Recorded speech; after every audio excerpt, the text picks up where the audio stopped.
అందరికీ నమస్కారం అండి. ఈరోజు నేను చేయబోతున్న వీడియో ఏంటంటే, చాణక్య నీతి సూత్రాల్లో నుంచి చేయబోతున్నాను. అదేంటంటే, గుణాలు రూపానికి తగ్గట్టుగానే ఉంటాయంటండి. నా వీడియోలు అందరికీ నచ్చుతాయనుకుంటానండి. నచ్చితే గనుక లైక్, షేర్ అండ్ సబ్స్క్రైబ్ చేయండి.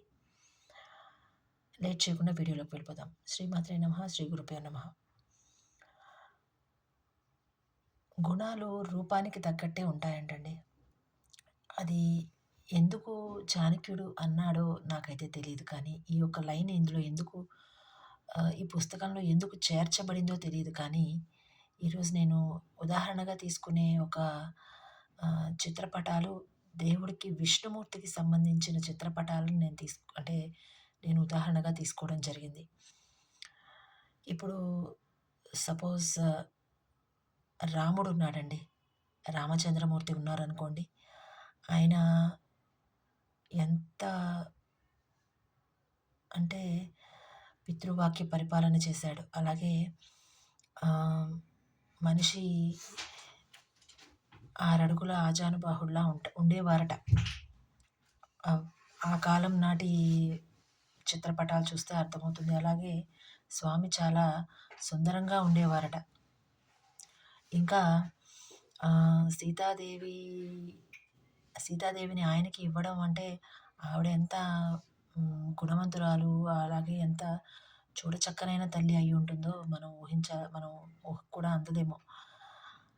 అలాగే ఎంత ఎట్లా సాధుజీవిగా, అంటే సాధుజీవి అనకూడదు, ఎట్లా అనాలంటే ఆయన ఎంత సౌమ్యంగా, ఆ తల్లి దూరమైనా కూడా వాళ్ళని అడవుల పాలు చేసినా కూడా ఎలాంటి కోపము చూపించకుండా, ఎలాంటి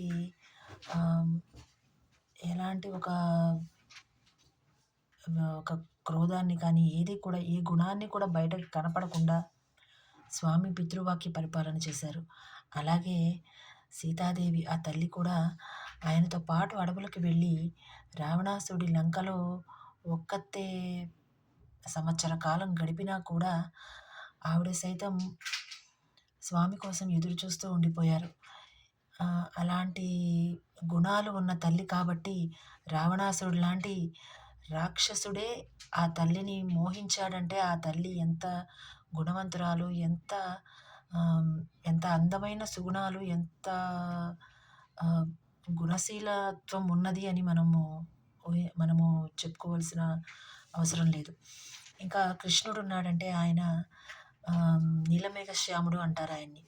ఆయన కూడా చాలా అందంగా అట్లా ఉండి గోపికలందరూ ఆయన చుట్టూ తిరిగేవారు. అలాగే రాక్షసుల్ని సంహారం చేసేటప్పుడు సింహస్వప్నంలా ఉండేది కదండి.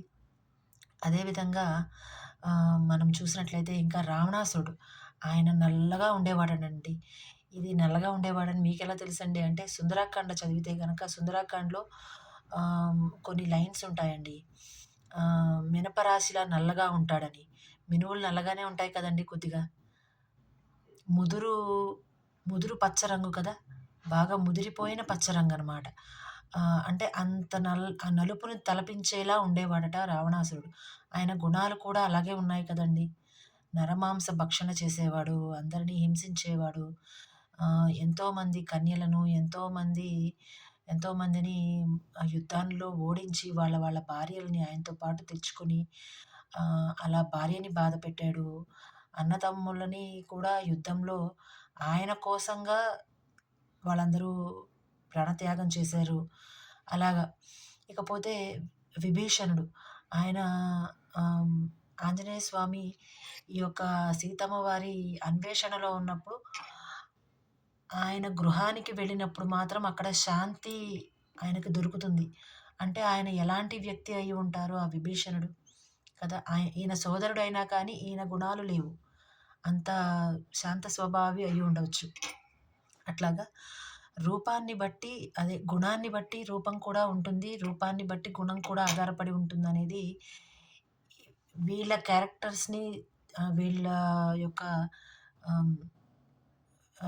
వీళ్ళని రూపాలని మనము ఊహించుకున్నట్లయితే గనక గుణాలు కూడా వాళ్ళ రూపాలకి తగ్గట్టే ఉంటాయి అనే విషయాన్ని మనం అర్థం చేసుకోవచ్చు.